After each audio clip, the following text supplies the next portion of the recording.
AIMIM पिछले चुनावों की तुलना में 5 गुना ज्यादा उम्मीदवार रहेंगे। बिहार में तीसरा विकल्प बनने की रणनीति पर काम कर रही है एआईएमआईएम ने लिस्ट जारी कर बताया किन सीटों पर उम्मीदवार उतारने वाले हैं। बिहार विधानसभा चुनाव को लेकर पार्टी की पहली सूची भी जारी कर दी गई है। तो एआईएमआईएम ने अब बिहार चुनाव में लगभग 100 सीटों पर उम्मीदवार उतारने की पहली सूची जारी कर दी है।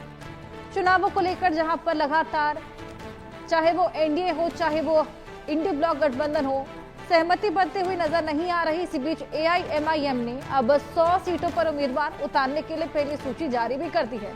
पिछले चुनाव की तुलना में 5 गुना ज्यादा उम्मीदवार, पार्टी की पहली सूची जारी हो चुकी है। तीसरा विकल्प बनने की रणनीति पर अब लगातार एआईएमआईएम काम कर रही है।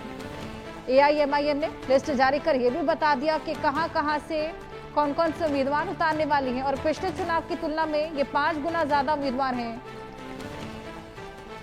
तीसरा विकल्प बनने की रणनीति और उसी के तहत एआईएमआईएम इस बार बिहार विधानसभा चुनाव में मैदान में उतरने वाली है और पहली सूची जारी भी कर चुकी है।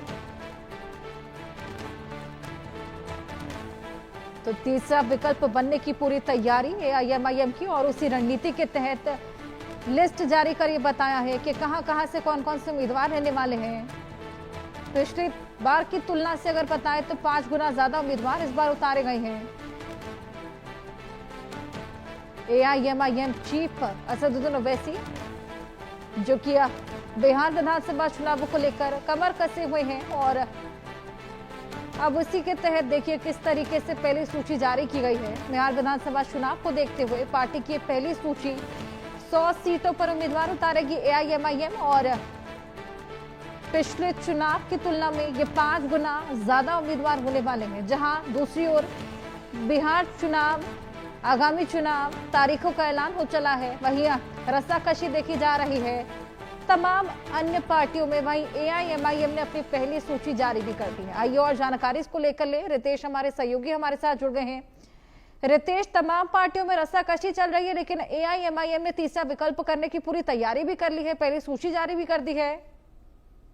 अब बिल्कुल देखिए कि पहली सूची जारी कर दी है और इस सूची ने महागठबंधन के हाथ पैर फुला दिए हैं क्योंकि अभी तक देखा जाए तो पिछले चुनाव में ओवैसी ने सिर्फ सीमांचल इलाकों में ही प्रत्याशी उतारे थे, लेकिन बिहार में इस बार नया प्रयोग करते हुए जहां जहां मुस्लिमों की तादाद है वहां पर ओवैसी ने अपने उम्मीदवारों को उतारा है। 100 जो प्रत्याशी हैं उनकी सूची जारी कर दी गई है और जो पॉलिटिकल एक्सपर्ट्स हैं उनका साफ तौर पर कहना है कि इससे सीधे तौर पर नुकसान आरजेडी और उसके बाद कांग्रेस को होने वाला है। हालांकि देखिए कि बड़ी सधी हुई चाल चली ओवैसी ने। पहले उन्होंने ऑफर दिया महागठबंधन को, आरजेडी को, कि देखिए हम एक प्लेटफॉर्म पे आ जाएं, एमवाई की राजनीति आप करते हैं, हम मुस्लिम की राजनीति करते हैं, तो आइए आप मुझे सीमांचल में ही आप हमें सीटें दे दीजिए, हम एक साथ आते हैं। लेकिन कांग्रेस ने उसमें विरोध कर दिया और उसके बाद ओवैसी ने दिखाया कि महागठबंधन के लोग जो हमारे ऊपर आरोप लगाते हैं कि हम बीजेपी की बी टीम है, तो देखिए कि बीजेपी की बी टीम कौन है और मुस्लिमों की हितैषी कौन है, क्योंकि वोट का बिखराव होता है। और तब ओवैसी ने इस तरह से चीजें की हैं, यानी एक तरह से मैसेज ओवैसी ने पहले ही दे दिया मुस्लिमों को। ये जो बार बार कांग्रेस और आरजेडी आरोप लगाते हैं कि बीजेपी की हम बी टीम है, तो हमने तो ऑफर दिया, हमने ये भी कहा कि भाई एक साथ आते हैं, एक प्लेटफॉर्म साझा करते हैं, लेकिन इन्होंने नहीं सुना, इन्होंने हमारी बात को नहीं माना। मजबूरन मुझे प्रत्याशियों को उतारना पड़ रहा है। तो देखिए कि सीमांचल में तो ओवैसी का अपना प्रभाव है ही। अब देख लीजिए कि पूरे बिहार में 100 सीटों पर उतारना ये सीधे तौर पर आरजेडी और कांग्रेस को नुकसान देगा।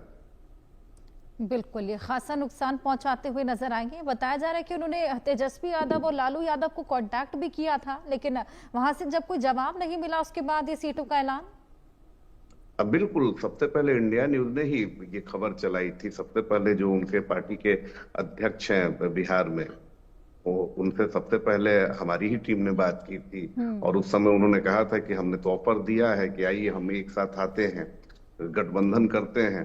लेकिन कई दफे खुला पत्र भी लिखा गया ओवैसी की तरफ से, ओवैसी ने भी कई बार बयान दिया, लेकिन उसके बावजूद भी आरजेडी और कांग्रेस ने इस पर कोई एक्शन नहीं लिया, कोई पहल नहीं की और उसके बाद देखिए कि ओवैसी ने उतार दिया। और ये सारी चीज देखिए, ओवैसी को भी पता था कि महागठबंधन में उन्हें नहीं जाना है, उनकी अपनी राजनीति है, अपनी पहचान है। लेकिन उन्होंने एक तरह से गुगली फेंका और उस गुगली में आरजेडी और कांग्रेस के लोग आ गए। और एक मैसेज तो उन्होंने जरूर दे दिया कि MY जो समीकरण है उस पर आरजेडी नहीं चाहती है कि कोई आए, कांग्रेस जो है वो नहीं चाहती है कि कोई दूसरा दल जो है इस वोट में से